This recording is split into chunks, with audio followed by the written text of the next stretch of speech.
Today on Animal Fact Files, we're going to be looking at the man of war. If you like learning facts about animals, then subscribe to this channel so you can stay up to date on all the new content.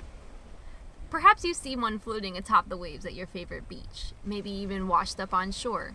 Your mother yelling at you not to touch it. "Don't go anywhere near that jellyfish!" she screams across the bathing bodies on the sand. But you know better, don't you? A man of war is not a jellyfish at all. It is, in fact, a siphonophore, meaning it is a colony of organisms that come together to form a larger whole. Take that, Mom!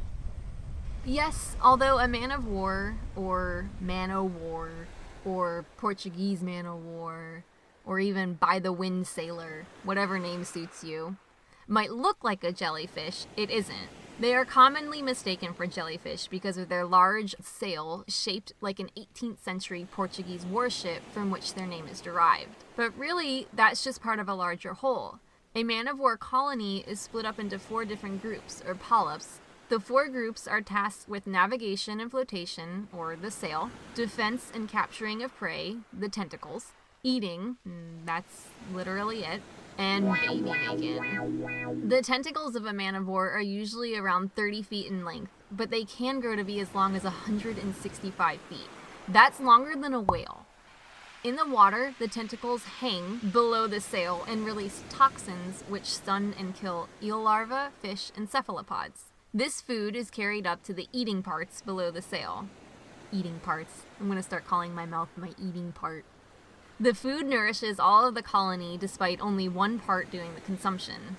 To reproduce, man-of-war release eggs and sperm into the water where they are then fertilized. This usually works out pretty well because man-of-war tend to travel in groups, sometimes so large they reach numbers of over 1,000. We have absolutely no idea how long a man-of-war can live. They're extremely difficult to keep in captivity, and so far we've been unable to determine the natural length of the average man-of-war's life.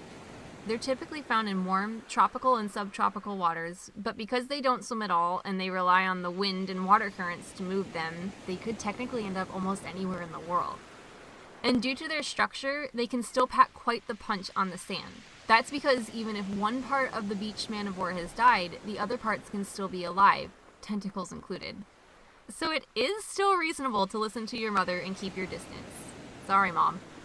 You would probably recognize one upon seeing it on the shore, but in the water they're designed to blend in. The man-of-war's somewhat translucent or see-through body camouflages it well against the ocean.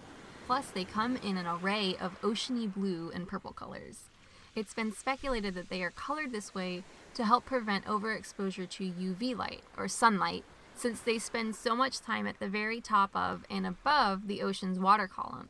Although the float is usually stationed over the ocean's surface, if the man-of-war senses danger in the air, it can deflate and sink below the water.